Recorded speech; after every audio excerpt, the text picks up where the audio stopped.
안녕하세요. 경제투데이 오승영입니다.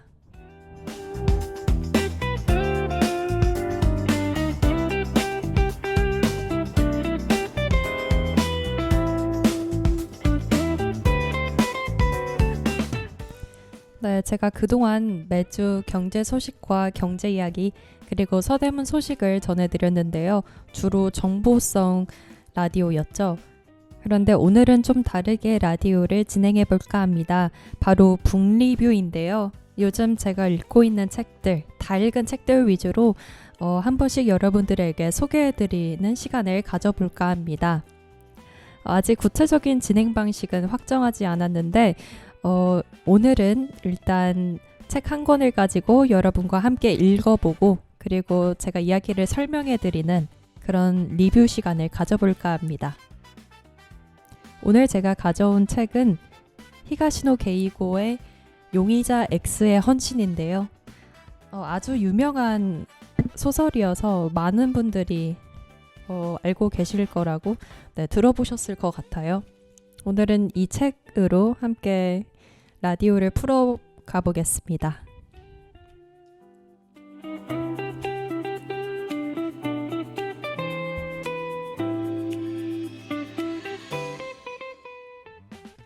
네, 용의자 X의 헌신. 네, 원래도 저는 이렇게 스릴러나 탐정 수사물을 되게 좋아하거든요. 그래서 원래 히가시노 게이고 작가님 굉장히 좋아하는데 최근에 제가 이 책을 읽었거든요. 책을 읽게 된 계기는 사실 워낙 너무 유명한 작품이기도 하고 그리고 때마침 이 책이 제 집에 있었어요. 아마 제 오빠가 사둔 것 같은데 그래서 자연스럽게 이 책을 접하게 됐습니다.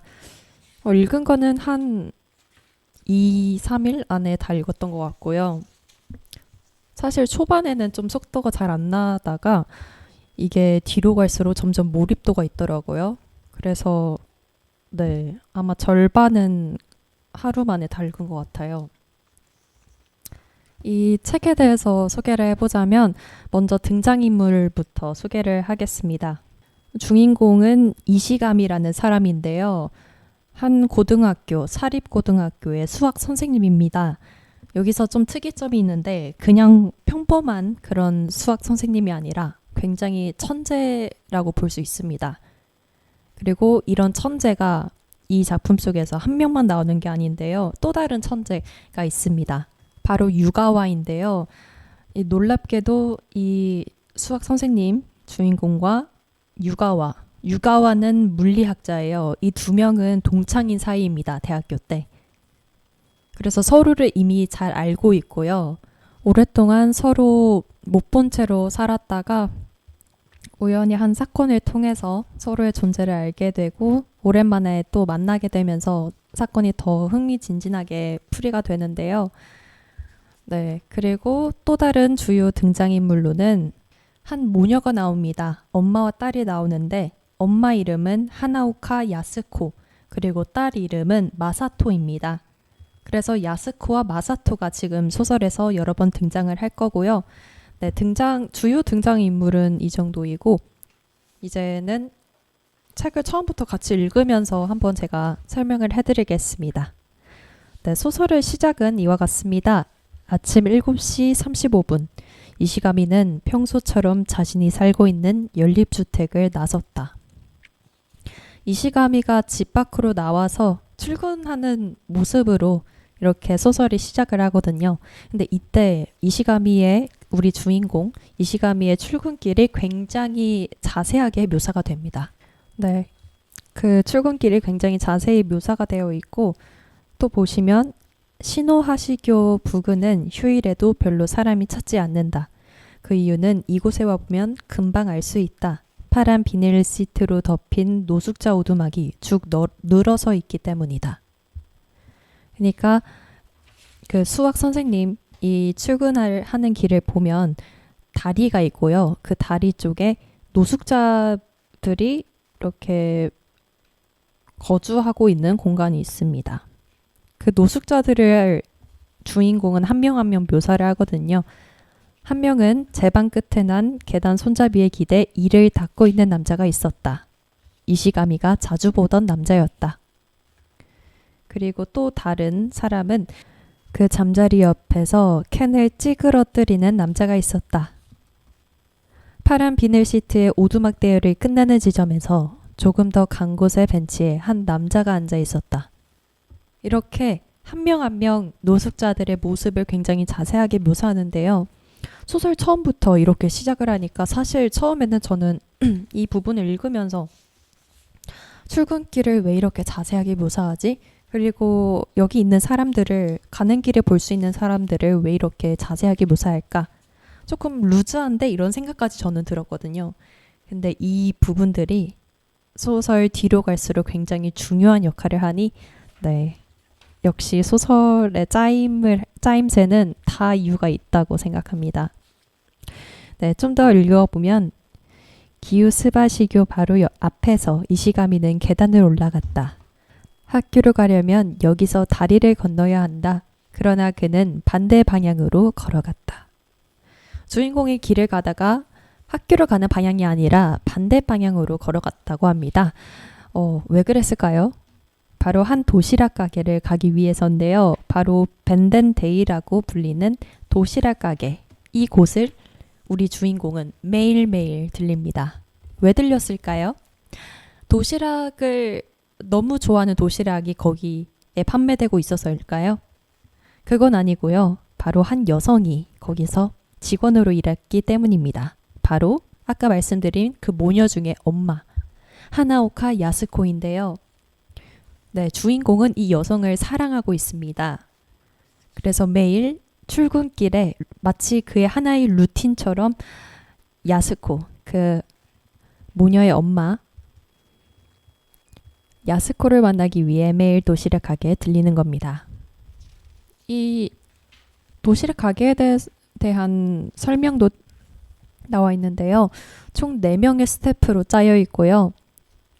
사실 이 4명이 모두 한 술집과 관련이 된 사람들인데요. 전에 한 술집에서 야스코는 이곳에 직원으로 일했습니다. 그리고 그 술집에서 술집 마담이 있고, 그리고 그 술집 마담을 찾으러 오는 손님이 있었는데요. 이 마담과 그 술집의 손님, 이 2명이 눈이 맞아서 부부가 됩니다. 이 부부가 차린 가게가 바로 벤덴데이라는 도시락 가게인 거고요. 이 둘이 부부가 가게를 차리고 야스코를 직원으로 이렇게 뽑은 거죠. 네, 이 주인공이 야스코를 사랑하고 있는데, 근데 이 가게의 주인, 그 부부 주인은 이를 알아차리고 있습니다. 그래서 야스코한테 말해요. 그 선생 너를 좋아하는 것 같은데? 야스코짱이 쉬는 날에는 절대로 안 와. 그러니까 좀 속이 보이는 거죠. 딱 그 야스코가 가게를 쉴 때만 나오지 않으니까 이 여성을 보러 오는 거구나. 이렇게 부부는 눈치를 채고 있었고요. 그리고 뒷부분을 또 읽어보면 야스코가 바라본 이시가미의 모습이 이렇게 묘사가 되어 있거든요. 첫 묘사입니다. 뚱뚱한 체형에 크고 둥근 얼굴이었다. 그렇지만 눈은 실처럼 가늘었다. 숱지 적은 머리를 짧게 깎은 탓에 50대 가까운 나이로 보였지만 실제는 그보다 더 젊을 것이다. 그리고 뒤에 또 나오는 내용이 데이트 신청 같은 거나 하지 말아주었으면 좋겠다고 야스코는 생각했다. 네, 이 문장들만 봐도 관심 없어요, 야스코는.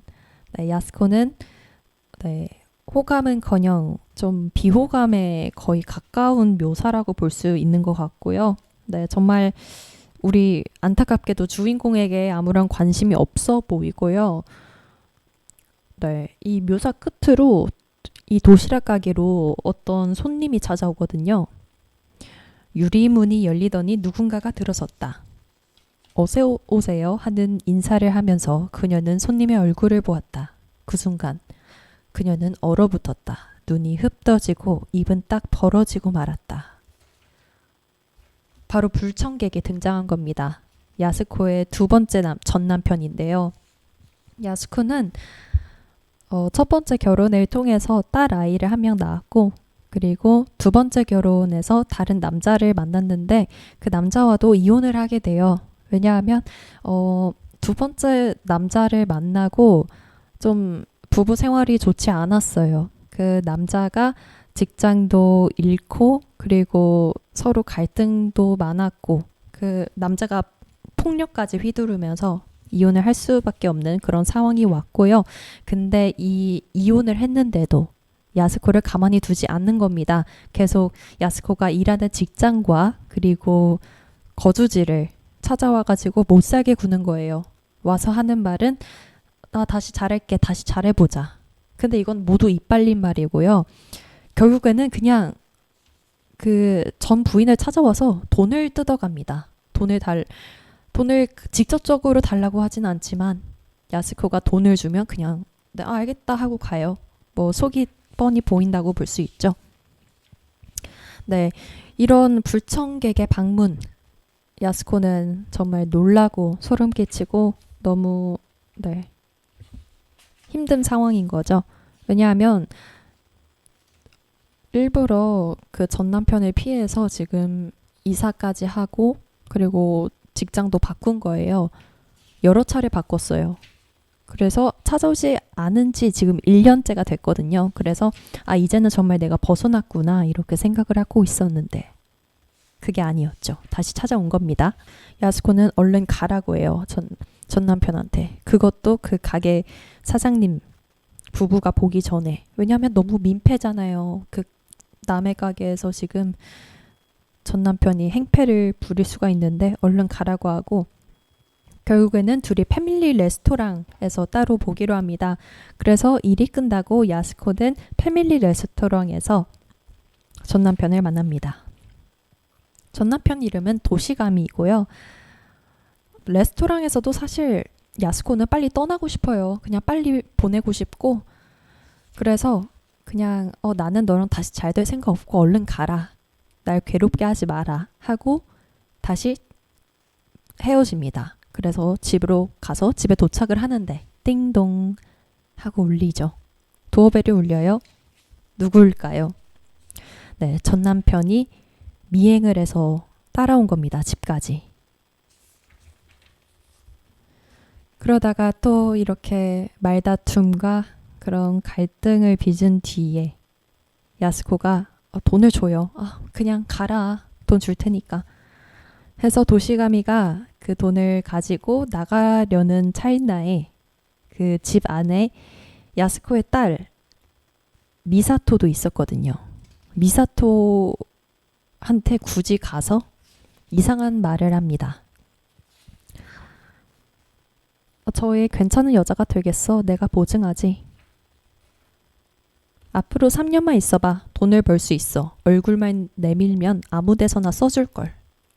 이게 참 어린 아이한테 이런 말을 어떻게 할 수 있나 싶은데 지금 야스코, 미사토의 엄마인 야스코가 술집에서 일했었잖아요. 그래서 좀 간접적으로 그 딸까지 그런 취급을 좀 했다고 볼 수 있겠습니다. 이때 딱 도미가시가 할 말을 다 하고 나가려던 찰나에 어떤 일이 벌어집니다. 미사토에 대한 묘사예요. 지금 그녀는 뭔가를 힘껏 휘둘렀다. 야스코가 말릴 틈도 소리를 지를 틈도 없었다. 미사토는 도미가시의 뒤통수를 향해 뭔가를 내리쳤고 둔탁한 소리와 함께 도미가시는 그 자리에 쓰러졌다. 딸아이가 너무 화가 나고 또 싫은 거예요. 이렇게 매번 괴롭잖아요. 엄마가 괴롭고 나도 괴롭고 매번 이렇게 쫓아와서 힘들게 하는 아빠도 아니죠 지금. 아무튼 이 아저씨가 계속 찾아와서 힘들게 하는 게 싫어가지고 충동적으로 뒤통수에 이렇게 때린 거예요. 꽃병으로 때렸거든요. 도미가시가 가만히 있겠습니까? 이걸 보고 너무 화가 나가지고 그 미사토의 머리칼을 잡고 오른손으로 뺨을 내리쳤습니다. 때려 죽여버리겠다 이렇게 소리를 질렀고요. 그러다 야스코는 이렇게 두면 안 되겠다 생각이 들어서 정말 이러다 둘 다 죽겠다 싶어가지고 고다치 코드를 들고 그의 목을 감아서 힘껏 잡아당겼습니다. 목을 조른 거죠. 남자는 죽어라. 그 줄을 이렇게 손으로 잡고 살려고 아둥바둥 했고, 그리고 야스코는 목을 그렇게 조른 채로 기절을 해버립니다. 기절을 하고 눈을 떴더니 시체가 있는 거죠. 그렇게 이 두 모녀는 이 도미가시를 살해해 버린 겁니다. 아주 패닉인 상태예요. 어떡하지? 어떡하지? 하고 있는 그때 노크하는 소리가 들립니다. 그리고 남자의 목소리가 들려왔어요. 하나오카 씨. 귀에 익은 목소리였는데요. 처음엔 누군지 잘 몰랐어요. 그러자 남자가 또 부릅니다. 하나오카 씨, 하나오카 씨. 알고 보니까 이시감이었습니다. 야스코를 사랑하고 있는 남자 이시감인데요. 이게 어떻게 가능하냐면 사실 이시감이 그 수학 선생님과 야스코는 이웃이에요. 바로 옆집에 살아요. 그래가지고 이시가미가 뭔가를 들은 거죠. 야스코는 문을 열었고요. 최대한 아무렇지 않은 척을 합니다. 네, 잠깐 바퀴벌레가 있었어요. 너무 시끄러웠죠. 죄송해요.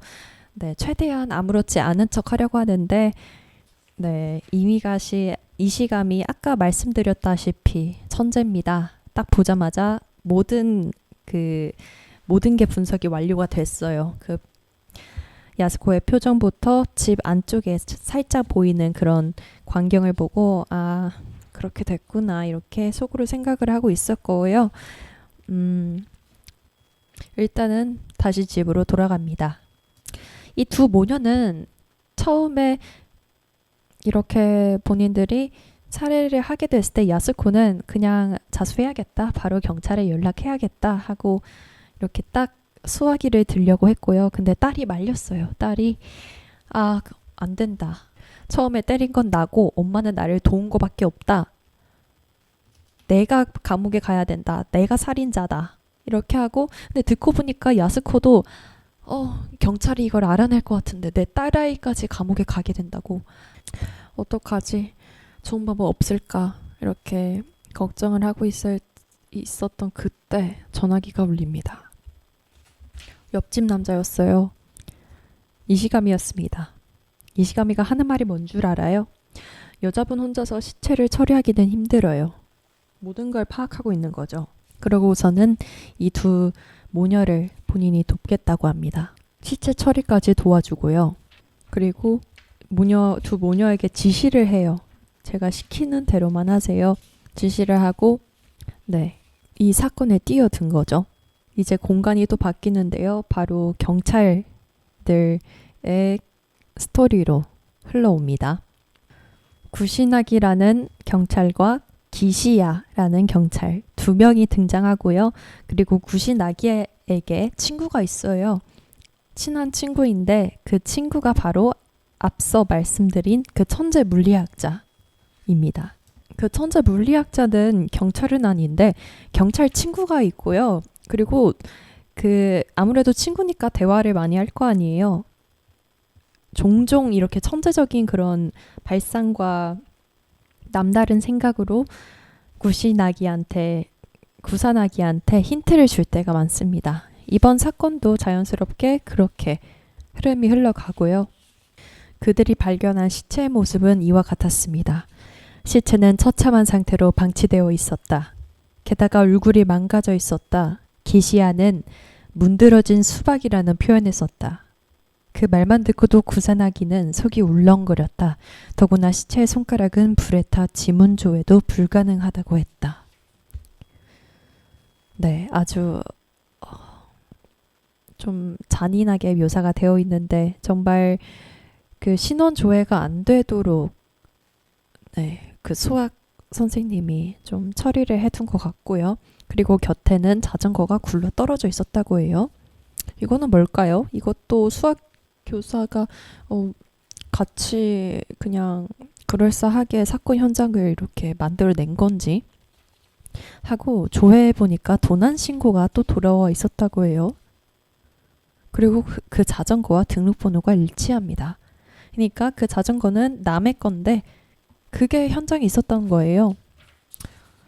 경찰들은 이게 뭐지 싶은 거예요. 그래서 그냥 일단 그 주어진 단서들을 바탕으로 우선 첫 번째로 할 거는 시체. 그 시체 주인이 누군지 신원을 밝혀야겠죠. 그래서 경찰은 바로 그 수사를 시작을 하던데요.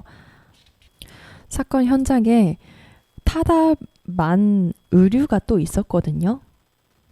그래서 그 의류를 통해서 시체의 체격과 그리고 의류 사이즈를 분석해가지고 피해자의 일러스트를 만들어냅니다. 또 수사를 하면서 숙박업소와 호텔의 손님 가운데 갑자기 사라진 자는 없는지, 혼자 지내면서 최근에 모습을 감춘 남자는 없는지 이거를 알아냅니다. 왜냐하면 가족이 있었으면 실종 신고가 따로 들어왔을 거 아니에요. 근데 그것도 따로 없으니까 혼자 사는 남자일 것이다 이렇게 추측을 한 거고요.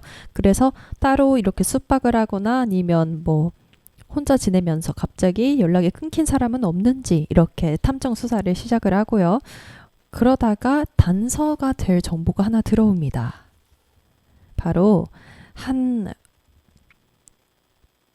렌탈 룸인데요. 거기서 연락이 왔어요. 종업원 말로는 간단한 짐 몇 개만 있고 손님은 없었습니다. 그러니까 그 직원 입장에서는 보니까 짐은 다 있는데 사람만 사라졌어. 그래서 이거 좀 이상하다 하고 제보를 한 거죠. 거기에 그 경찰은 출동을 해가지고 바로 문 손잡이, 짐, 모발, 지문 등을 전부 채취를 하고요. 그리고 그 머리카락이 시체의 것과 일치함을 확인합니다. 사라진 손님의 숯바퀴에는 도미가시 신지라는 이름이 적혀 있었습니다. 도미가시인 게 일단 밝혀졌어요. 그래서 사실 지금 제일 위협 인물이 야스코죠. 왜냐하면 도미가시에게 가족이 있잖아요. 전 부인 야스코. 전 부인이니까 이렇게 경찰이 야스코한테 찾아옵니다. 그리고 주변인들 조사를 통해서 그 도미가시가 야스코와 이별한 후에도 그녀를 집착했다는 정보를 얻게 됩니다. 그래서 좀 의심스러울 수 있어요. 자기를 못살게 군 전 남편. 바로 야스코를 찾아갔고요. 그녀에게 물어봐요. 3월 10일에 집에 계셨습니까? 하고 그녀의 알리바이를 확인합니다. 근데 그녀는 말해요. 3월 10일이요. 저는 아침부터 그날 일을 했고 그리고 그 뒤에는 딸이랑 외출했습니다. 밤에 영화를 보러 갔고요. 그 뒤에는 라면집에서 식사를 하고 그리고 딸 아이랑 노래방까지 갔습니다. 이렇게 얘기를 해요. 뭐지?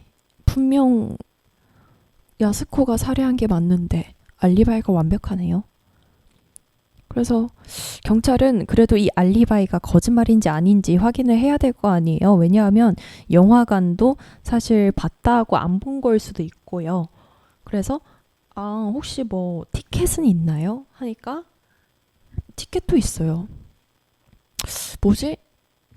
네, 이거를 읽는 독자 입장에서도 좀 뭐지 싶을 거예요. 그래서 좀 여기서 하나 추측을 할 수 있는 게 그 옆집 남자 수학 선생님이 시체 처리를 도와줬잖아요. 그래서 본인이 시체 처리를 하면서 그 모녀한테 당장 그 알리바이를 만들어 드릴 테니 뭐 어떻게 좀 방법을 쓴 건가 이렇게 생각을 하게 됐고요. 저는 네, 암튼 알리바이를 확인했고 경찰들은 밖을 나섰고요. 근데 가다가 한 남자를 봅니다. 바로 옆집 남자 수학 선생님 마주쳤어요. 근데 주변 인물들도 다 조사를 해야 되니까 수학 선생님한테도 조금 뭐 물어봐요. 3월 10일에 뭐 하셨습니까? 하고 또 알리바이를 확인을 하고 근데 사실 의심은 안 하죠. 그냥 옆집에 무슨 소리 들렸습니까? 이런 내용 위주였고요. 근데 그러다가 구산아기가 딱 눈길을 끄는 게 있었는데 구산하기는 우편함에 주목을 했어요. 우편함을 보니까 대이도 대학이라는 글자가 보이네? 뭐지? 이게 뭐냐면 구산하기 그리고 천재 물리학자 그리고 이 수학 선생님 3명 모두 같은 학교 나왔습니다. 그래가지고 네, 사실 이게 엄청난 파장을 일으킵니다. 구산하기가 돌아가가지고 그 친구 물리학자한테 말해요. 나 우리 같은 대학 나온 사람 봤다? 뭐 이시감이라는 사람인데 이렇게 그냥 일상적으로 얘기를 해요. 왜냐면 뭐 동창 만나면 반갑잖아요. 근데 그 물리학자가 엄청 놀라요. 그 이름을 듣고 뭐? 그 친구? 나도 정말 잘 아는 친구인데? 걔는 내가 본 사람 중에 정말 걔는 천재 중에 천재야. 100년 만에 한 명 나올까 말까한 그런 천재야. 이렇게 얘기를 해요. 근데 구산하기 입장에서는 지금 그 말을 하는 그 물리학자도 엄청난 천재인데 걔가 천재라고 하는 걸 보면 얼마나 천재일까 이런 소리를 했고요. 물리학자는 오래된 그 천재, 그 친구의 소식을 듣고 너무 반가워서 집을 찾아가게 됩니다. 그래서 이 둘은 만나서 이시감이 역시 엄청 좋아합니다. 엄청 놀라고요. 그 천재 둘이 만나가지고 아주 그냥 학문적인 얘기들을 하고, 네, 오랜만에 과거 회상도 하고, 과거 회상이 또 엄청 재밌지 않습니까? 동창끼리 그렇게 대화를 하면서 새벽이 돼요. 어떻게 새벽이 되냐면, 물리학자가 수학 선생을 그냥 찾아간 게 아니라 또 뭐 어떤 아주 어려운 문제를 들고 왔어요 하고 너가 좋아할 것 같아서 하고 선물을 줍니다. 그래서 새벽 내내 이시가미는 그걸 풀어보고요. 또 잠들었어요 물리학자는. 네. 그러다가 아침이 되니까 출근을 해야죠 우리 수학 선생님은. 그래서 출근을 하는데 매일 아침 하는 루틴이 있잖아요. 바로 도시락 가게 들려야죠. 또 괜히 이상 행동을 하면 안 된다고 생각했던 그 수학 선생님. 그래서 오늘 나 도시락 가게 들리게 친구한테 얘기해요. 그래서 근데 솔직히 같이 가기 싫어요. 왜냐하면 뭔가 불안하잖아요. 야스코의 반응은 어떤 표정을 보일지 괜히 좀 의심스러운 표정을 지으면 그 물리학자가 좀 이상하게 생각하지 않을까? 심지어 그 물리학자 친구가 경찰이야. 좀 불안했어요. 가던 길에 수학 선생님이 하는 말이 있어요. 도시락 가게에 유리창이 있거든요. 1층 유리문에 비친 자신들을 보면서 이시가미가 얘기를 했습니다. 유가와 자네는 너무 안 늙었어. 나랑은 너무 차이가 나는걸. 머리숱도 많고 말이야. 이 말을 하고 도시락 가게를 같이 들어가려나? 당연히 들어오겠지 하고 불안해하던 찰나 그때 유가와 물리학자는 난 그냥 집에 갈게 하고 발길을 돌립니다. 그래서 이시가미는 속으로 휴 하고 본인 원래 루틴대로 도시락 가게에 가서 도시락을 삽니다. 이때 또 야스코와 우리 수학 선생님의 은밀한 대화가 진행이 되는데요. 그들은 실제로는 대화를 하지 않고요. 왜냐하면 그 경찰의 미행에 이게 들키면 좀 의심스럽잖아요. 왜냐하면 그 둘은 분명 이웃 사이고 별 특별한 관계도 아니고 별로 친하지도 않는다고 했는데 좀 둘이 대화를 하는 모습이 들키면 좀 의심을 살 수 있기 때문에 이 둘은 공중전화, 이시가미의 공중전화를 통해서 대화를 하고요. 이시가미는 매일 확인합니다. 야스코한테 네, 제가 지시한 대로 잘 경찰한테 얘기하셨죠? 잘 행동하셨죠? 이렇게 하나하나 체크를 하고요. 이때 야스코에게 또 다른 인물이 등장합니다. 바로 구도인데요. 구도는 야스코가 전에 술집에서 일했을 때 찾아왔던 손님입니다. 그리고 구도는 유부남이고요. 아내와 그리고 아들 한 명이 있습니다. 야스코 역시 이를 알고 있고요. 근데 또 야스코가 알고 있던 사실이 하나 더 있는데 바로 이 구도라는 인물이 본인에게 관심이 있다는, 호감이 있다는 겁니다. 그리고 이게 무슨 운명의 장난인지 야스코 역시 구도를 마음에 두고 있었습니다. 이 둘은 아주 오랜만에 만났어요. 구도가 찾아온 겁니다. 이 도시락 가게로. 왜 찾아왔냐면요. 그 도미가시의 살인 사건이 뉴스를 통해서, TV를 통해서 이렇게 알려졌고, 그리고 구도는 그 야스코의 전 남편을 알아본 거예요. 왜냐하면 야스코의 직장마다 찾아와서 괴롭혔다 했잖아요. 그래서 전에 술집에서 일할 때 구도가 손님으로 왔고, 도미가시가 이렇게 와서 막 소리 지르고 못 살게 하는 그런 모습을 발견한 거예요. 그래서 알아본 거예요. 저 피해자? 내가 아는 사람인데 야스코 전 남편이잖아 하고 야스코를 찾아온 겁니다. 그러니까 야스코가 걱정돼서 온 거예요. 많이 놀랐겠다. 괜찮아? 하러 온 거죠.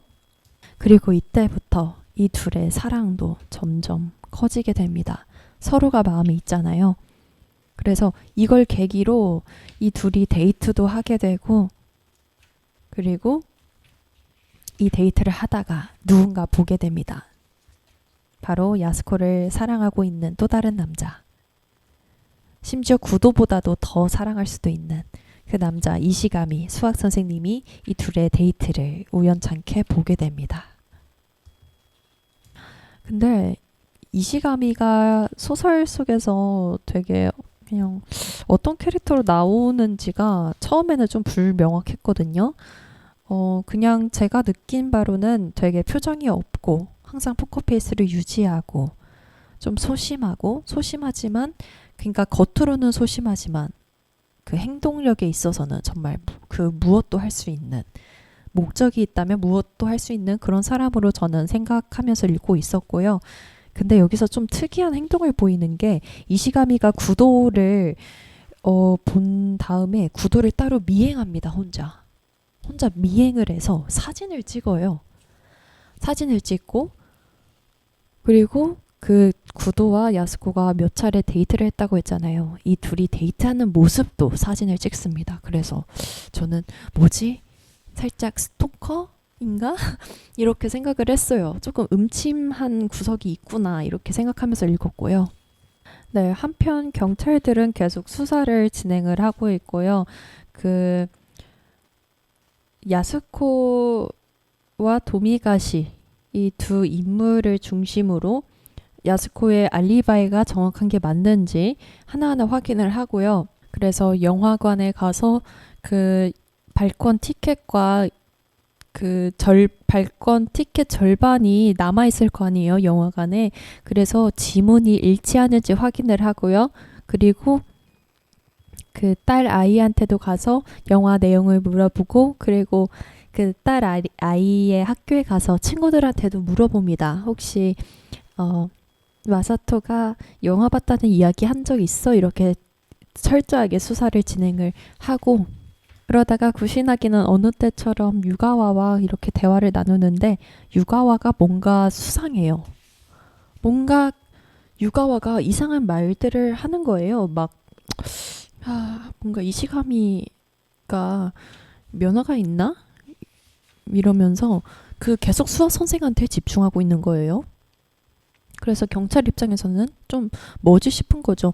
아니, 아무런 관련 없는 수학 선생님한테 너가 왜 그렇게 신경을 쓰는 거야? 하는데, 뭔가 유가와 천재 물리학자의 감으로는 수학 선생님이 뭔가 의심스러운 거예요. 내 동창. 그리고 구사나기와 유가와는 항상 원래는 함께 했어요. 친구잖아요. 근데 이번에만큼은 유가와가 뭔가 자기 몰래 독단적으로 막 알아보고 조사하고, 그리고 막 그 수학 선생님을 찾아가는 거예요. 그래서 구사나기도 뭐지 싶은 거예요.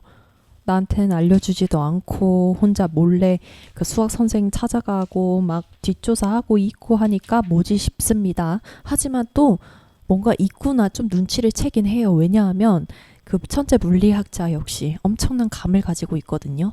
그래서 얘가 이럴 얘가 아닌데, 얘가 뭔가를 하는 거면 다 이유가 있는데, 이렇게 생각을 하고 있습니다. 좀 더 뒤에 읽어보면 나오는 얘기가 뭐냐면 그 구사나기가 답답해서 막 물어봐요. 유가와한테. 도대체 왜 그 수학 선생님을 의심하는 건데? 하니까 유가와가 대답합니다. 어떤 사소한 일을 통해서 그가 하나오카 야스코에게 마음을 두고 있다는 것을 눈치챘지. 그래서 그가 사건에 관련되어 있을 가능성을 조사해보자는 생각을 한 거야. 호감을 가지고 있을 것 같다는 것만으로 왜 사건과의 관련 가능성을 생각하게 되었는지 자네는 알고 싶겠지만 이건 직감이야. 그를 어느 정도 아는 사람이 아니면 이해하기 힘들어. 그러니까 유가와는 이거예요. 그 이시가미가 도시락 가게 알바 그 직원을 마음에 두고 있잖아요. 그거를 눈치챈 거예요. 그 동창이고 그를 잘 조금 아니까 얘가 이 여성을 좋아하는구나 이거를 눈치를 챈 거고요.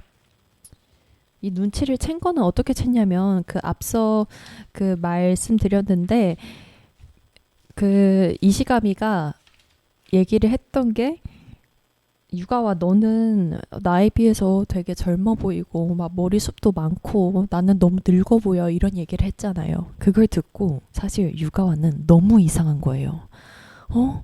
얘가 이럴 얘가 아닌데 얘는 외형을 신경 쓰는 거야말로 정말 무가치하다고 생각하는 친구였는데 얘가 왜 자기 외형을 신경 쓰는 거지? 그것도 도시락 가게를 가기 직전에 해서 눈치를 챈 겁니다. 정말 엄청난 직감이죠. 근데 그 직감이 또 맞은 거죠. 그리고 또 하나의 단서가 있는데 그 야스코와 구두가 좀 썸을 타고 있잖아요. 지금 이 네 명의 인물이 도시락 가게에서 마주친 적이 있습니다. 야스코가 직원으로 일을 하고 있고 그리고 이시가미와 유가와가 둘이 도시락 가게를 들어간 적이 있어요. 왜냐하면 유가와가 나도 오늘 사려고 하고 같이 가자 하는 거예요. 근데 여기서 싫어 막 싫은 티를 낼 수도 없고 의심스러우니까 해서 일단 들어가고 근데 이때 구두 씨도 들어온 겁니다. 우연찮게 네 명이 마주쳤고 이때 이시가미가 표정 관리가 안 돼요. 왜냐면 그 둘 사이를 의심하고 있었는데 그 남자가 또 도시락 가게로 왔어. 뭐지? 너무 질투나고 그게 유가와 눈에는 보인 겁니다. 그래서 이런 근거들로 유가와는 그런 추측을 했고요. 그래서 이 친구가 그녀를 사랑한다면 이 사건과 관련되어 있을 수밖에 없다 이렇게 생각을 하고 있었습니다. 유가와가. 네, 그 뒤로 유가와는 계속 이시가미를 찾아가요. 그냥 말도 없이. 이시가미 어디 사는지도 알고 이시가미 출근길도 알고 하니까 계속 시도 때도 없이 찾아가고 그리고 이시가미는 불편해요. 좀 안 왔으면 좋겠고 그리고 알잖아요. 이 친구가 엄청난 천재인 거. 그래서 불안합니다. 얘라면 정말 내 완벽한 계획을 얘라면 풀 수 있을 텐데 이렇게 생각을 하고 있었고요. 유가가 와서 대화를 하자고 합니다. 그리고 하는 말이 이거예요. 그때 자네가 말했잖아. 노숙자들을 보고는 그들은 시계보다 더 정확하게 생활한다고. 기억해? 기억하지. 인간은 시계에서 해방되면 오히려 그렇게 돼. 라는 게 자네의 대사였어. 유가와는 만족스럽게 고개를 끄덕였다. 나나 자네가 시계에서 해방된다는 것은 불가능해. 사회라는 시계의 톱니바퀴가 되어버리고 말았으니까. 톱니바퀴가 없어지면 시계는 제멋대로 움직여. 아무리 자기 멋대로 돌고 싶어도 주변에서 그걸 허락하지 않아. 그래서 안정이란 것을 얻게 되지만 자유가 없지. 노숙자 가운데는 원래의 생활로 돌아가고 싶어하지 않는 사람이 꽤 있는 모양이야. 그러고는 유가와가 또 하는 말은 구사나기에게 재밌는 말을 들었어. 자네의 시험 문제 작성에 대해. 선입견에 맹점을 찌른다고 했던가? 겉으로는 기하학의 문제인 것 같지만 사실은 함수 문제라고 말이야. 맞는 말이라고 생각했어. 수학의 본질을 이해하지 못하고 매뉴얼대로 문제를 푸는데 익숙한 학생들에게는 아주 유효한 방법이겠지. 언뜻 보기에 기하학 문제니까 있는 힘을 다해 그 방향으로만 문제를 풀려 하지. 그러나 풀리지 않아. 시간만 흘러갈 뿐이지. 아직까지는 무슨 말을 하는지 잘 이해가 가지 않습니다. 전부 이시가미가 했던 말들은 맞는데 이게 그래서 무슨 의미지? 라는 생각이 들고요. 그리고 이시가미는 근데 완전 패닉을 합니다. 간파당했구나. 얘가 모든 걸 알고 있구나. 이렇게 생각을 해요. 그리고 유가는 계속 이어서 얘기를 해요. 시체의 얼굴을 뭉개놓고 자전거의 지문을 지우지 않았어. 참 둔한 범인이라고 해야겠지. 그러나 일부러 남겨둔 거라면 이야기가 달라져. 목적이 무엇이었을까? 그러니까 이게 무슨 이야기냐면 시체가 처음에 발견됐을 때 그 얼굴과 지문 모두 알아볼 수 없게 다 뭉개고 태웠어요. 이게 언뜻 보면 신원 조회를 못하게 하도록 누군지 알 수 없도록 이렇게 가해자가 처리를 했구나 이렇게 볼 수가 있는데 근데 하나의 치명적인 실수가 있었단 말이죠. 자전거에 지문이 그대로 남겨 있었습니다. 그래서 경찰 입장에서는 뭐 노력은 했는데 좀 허술하네 이렇게 허점이 있네 역시 이렇게 생각을 했어요. 근데 유가와가 하는 말은 이거죠. 일부러 남긴 거라면 그러면 그건 왜 남겼을까? 무슨 의미일까? 그리고 유가가 또 하는 말이 이전에 자네가 이런 문제를 낸 적이 있었지. 사람이 풀 수 없는 문제를 만드는 것과 그 문제를 푸는 것 중 어느 쪽이 어렵겠느냐고. 기억해? 네, 이 대화의 끝으로 이시가미가 하는 말이 있습니다. 이제 여기서 끝인가 하고 그는 생각했다. 저 물리학자는 모든 것을 다 알아버렸다. 한편 야스코는 계속 구도 씨와 데이트를 하고요. 근데 딸은 이걸 좀 못마땅해 합니다. 그래서 엄마한테 얘기해요. 그 아저씨랑 결혼할 거야? 하니까 야스코는 아니, 안 할 거야. 이렇게 대답을 하고요. 근데 사실 속으로는 구도 씨를 향한 마음이 더 커지고 있었습니다. 왜 그러냐면 구도 씨한테 어떤 사실을 듣게 되는데 사실 구도 씨가 그 와이프가 세상을 떠났습니다. 그래서 사실 그 아들은 있지만 지금은 네, 와이프가 없는 상태이고요. 그래서 이것은 야스코에게는 이 사람이 뭐 유부남인데 나한테 이러는 게 아니라 정말 나한테 진심이겠구나 이런 생각이 들고요. 그리고 야스코 역시 마음에 두고 있었잖아요. 그래서 이 둘의 사이가 더 깊어지고 있었는데 이때 딸이 하는 말이 그 아저씨를 배신하면 안 될 거라는 생각이 들어. 그 아저씨가 바로 옆집 남자. 왠지 그 아저씨 배신하면 안 될 것 같아. 우리를 위해 사람을 그렇게 시체를 처리해 주신 그분. 그 아저씨가 화나면 어떡해? 이런 식으로 얘기를 하는 거죠. 네, 경찰에서 뜻밖의 소식이 들려옵니다. 이시가미가 자수를 했습니다. 그리고 그가 하는 말은 뭐냐면요. 제가 시체 처리를 도왔습니다. 이것도 아니고 제가 도미가시를 죽였습니다. 뭐지? 거짓 진술인가? 그냥 모든 걸 떠안으려는 건가? 이렇게 생각이 들 수 있잖아요. 근데 너무 태연하게 그리고 그 말들이 너무 완벽하게 진술이 맞아요. 그러니까 허점이 없어요, 진술에.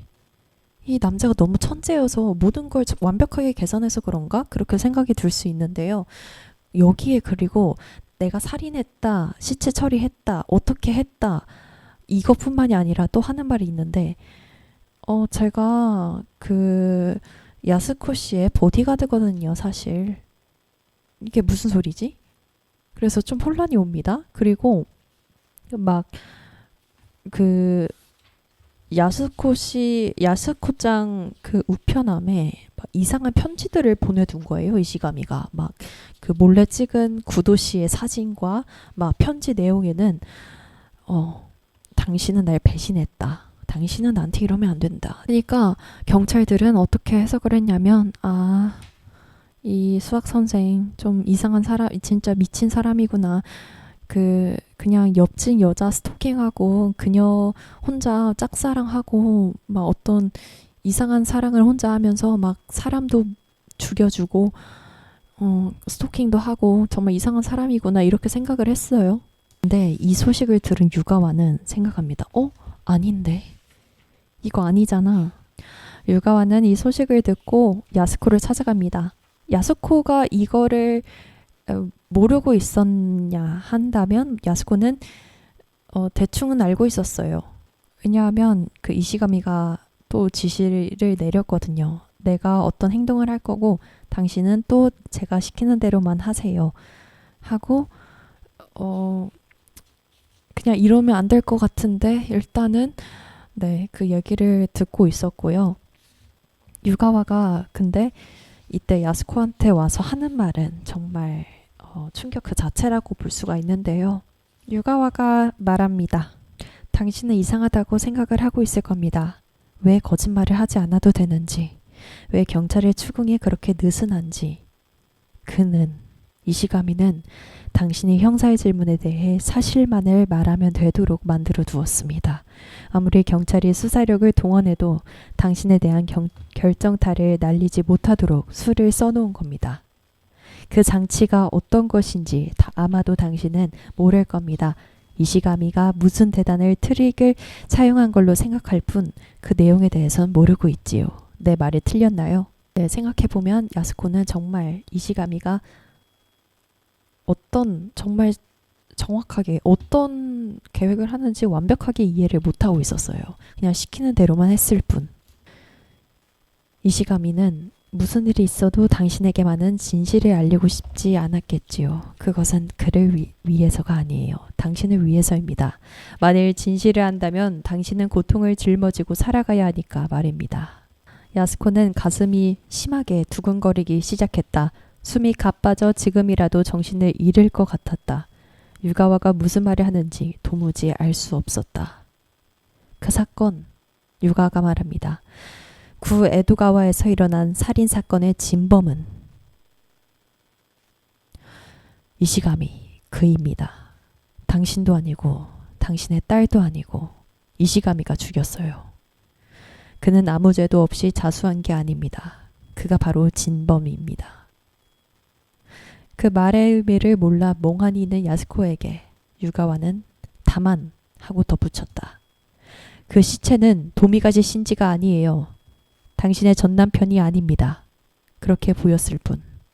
완전히 다른 사람이에요. 야스코는 미간을 찌푸렸다. 아직도 유가와가 하는 말을 이해할 수 없었다. 그녀는 크게 숨을 들이쉬고 손으로 입을 막았다. 너무 놀라서 비명을 지를 뻔했다. 온몸에 피가 술렁대더니 갑자기 그 피가 썰물처럼 빠져나갔다. 내 말을 이제야 이해하신 모양이죠. 그렇습니다. 이시가미는 당신을 지키기 위해 또 하나의 살인사건을 일으킨 겁니다. 그것이 3월 10일입니다. 진짜 도미가시를 죽인 다음 날이죠. 네. 정말 놀랍죠. 그 수학 선생 이시가미는 알고 있었어요. 자기가 어떻게 그 시체를 처리하고 사건을 은폐하려고 하든 꼬리는 잡힐 수밖에 없고 그 두 모녀는 결국 그 사건의 진실을 마주할 수밖에 없다는 그 경찰이 알게 될 것이라는 것을요. 그래서 이시가미는 생각합니다. 안 되겠다. 내가 또 다른 살인 사건을 해야겠구나 하고 바로 행한 겁니다. 그래서 경찰이 발견한 그 시체는 사실 도미가시가 아니에요. 바로 다른 사람인데요. 그게 누구냐면 이시가미가 출근길에 항상 보던 그 노숙자들 있잖아요. 그중 한 명입니다. 이시가미 눈에는 그들이 좋은 타겟이었던 거예요. 왜냐하면 가족도 없고 직장도 없고 그들을 찾을 사람도 없고 한 명이 사라지더라도 다른 노숙자들은 그냥 뭐 직장을 구했나 하고 모두가 그냥 아무렇지 않게 그 일상을 살아갈 것을 아니까 그 노숙자 한 명이 희생자가 된 거고요. 이시가미는 너무 똑똑해서 그냥 그 모녀를 보자마자 계산이 끝난 거예요. 일단 내가 살인 사건을 하고 그리고 이렇게 사건을 은폐해주고 모든 처리를 하고 하는데 만약에 최악의 상황이 온다면 나는 자수를 할 것이고 그래서 그 스토킹 하듯이 사진도 찍어둔 겁니다. 그것도 다 그의 플랜이었던 거예요.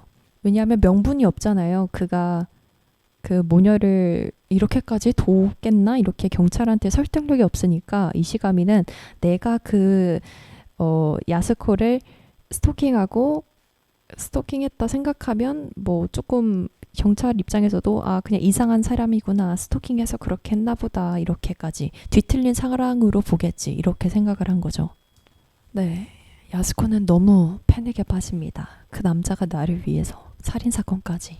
정말 어떤 생각이 들까요?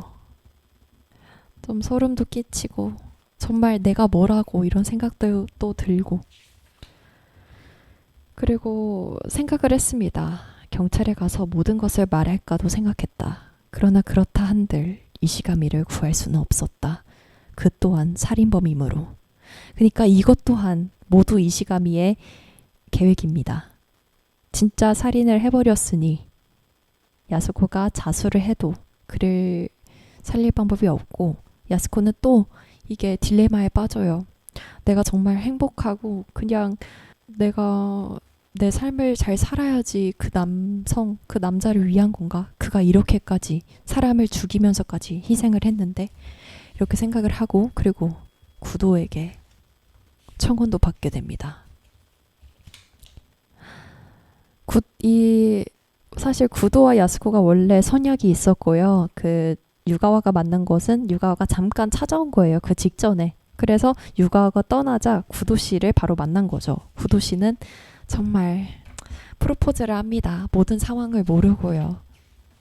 정말 그녀는 아무런 죄가 없고 그냥 힘든 시간을 보내고 있다고만 생각을 할 거고요. 구도 씨는 그녀의 약지에 반지를 꼈습니다. 아름다운 다이아였다. 마음에 구름 한 점 없이 구도에게 달려갈 수 있다면 얼마나 행복할까 하고 생각했다. 그러자 그 순간 모르는 번호가 떴습니다. 불길한 예감이 들었다. 저 모리시타 중학교의 사카노라고 합니다. 갑자기 전화드려서 죄송합니다, 어머니. 미사토가 다니는 학교였다. 사실은 조금 전에 체육관 뒤에서 미사토가 쓰러져 있는 것을 발견했습니다. 그런데 그게 손목을 면도칼로 그은 것 같아서 말입니다. 예? 심장에서 쿵 소리가 나면서 숨이 딱 멈추었다. 출혈이 심해서 바로 병원으로 옮겼습니다. 그렇지만 생명에는 지장이 없으니 안심하세요. 다만 자살 미수의 가능성이 있어서 그걸 알아두시라고 이렇게 전화를. 네, 어린 미사토에게는 전부 감수하기 너무 힘든 일이었던 겁니다. 모두 내 잘못인 것 같고, 내가 꽃병으로 그 아저씨를 내리쳐가지고 엄마가 살인을 했고, 그 어린 나이에 이 모든 게 얼마나 트라우마로 남았겠어요. 그리고 그 아저씨도 우리 때문에 이렇게 희생까지 하시고, 그리고 그 아저씨 뭔가 막 엄마가 새로운 남자 만나면 안 될 것 같고, 영원히 우리가 그 아저씨를 떠날 수 없을 것 같고, 그냥 온갖 복합적인 걱정과 그런 감정들이 든 겁니다. 그리고 그 죄책감을 씻을 수 없는 것이죠. 그래서 어린 나이에 이렇게 자살 시도까지 합니다.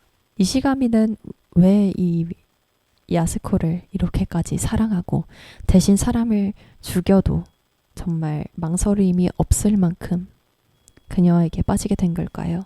1년 전이었다. 이시가미는 로프를 든 채 방 한복판에 서 있었다. 그것을 걸만한 장소를 찾고 있었다. 이시가미도 자살을 하려고 했었던 겁니다. 수아만의 유일한 즐거움인 자신이 그 길을 가지 않는다면 자신은 이미 존재 의미가 없다고 생각했다. 매일 죽음만을 생각했다. 자신이 죽은들 아무도 슬퍼하지 않고 곤란에 빠지지 않는다. 아니, 죽었는지조차 모를 거라고 생각했다. 받침대에 올라가 목을 로프에 거는데 도어벨이 울렸다. 운명의 벨이었다. 이웃에 이사 온 사람이었다. 그녀는 정중하게 인사를 했다. 정말 깨끗하고 아름다운 눈을 한 모녀였다.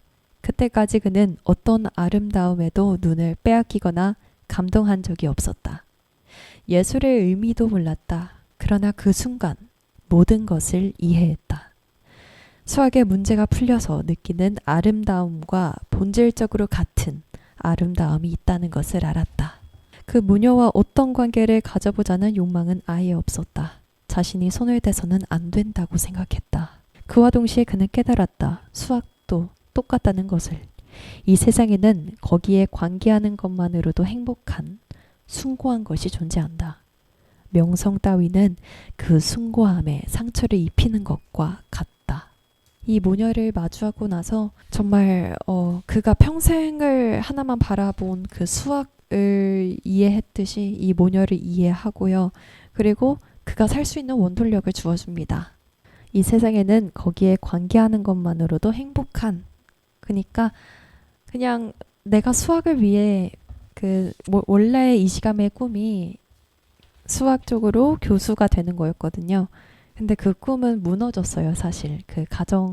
이게 좀 가정 상황이 안 좋아지면서 무너졌는데, 그러니까 그 수학 존재만으로도, 그리고 이 모녀의 존재만으로도 이렇게 숭고한 것이 있다. 나는 다시 살아갈 수 있다. 이렇게 생각을 하게 된 겁니다. 네. 이시가미는 어쨌든 죄를 범했으니, 사람을 살해했으니 유치장에 가 있고요. 여기에 유가와와 그리고 구사나기가 찾아와서 대화를 합니다. 대화를 하던 중 누군가 찾아옵니다. 야스코입니다. 그녀는 이시가미 앞으로 걸어오더니 갑자기 바닥에 엎드렸다. 죄송해요. 정말 죄송해요. 우리를 위해서, 나 같은 사람을 위해서. 우리만 행복해진다는 건 무리예요. 저도 대가를 받겠어요. 벌을 받을래요. 이시가미 씨와 같이 벌을 받겠습니다. 제가 할 수 있는 일은 그것뿐입니다. 당신을 위해서 할 수 있는 일은 그것뿐입니다. 죄송해요. 정말 죄송해요. 야스코는 두 손을 바닥에 짚고 머리를 조아렸다. 이시가미는 짐승처럼 울부짖었다. 절망과 혼란이 마구 뒤섞인 비명이었다. 듣는 사람의 마음을 마구 뒤흔드는 울림이었다. 이시가미의 비명은 계속됐다. 구사나기의 귀에는 혼을 토해내는 소리가 들렸다. 네, 오늘 용의자 X의 헌신은 여기까지입니다. 다들 어떻게 들으셨을지 모르겠네요. 다음에도 한 번씩 이렇게 소설책을 가져와서 함께 리뷰해보는 시간을 갖겠습니다. 함께 해주신 여러분 고맙습니다.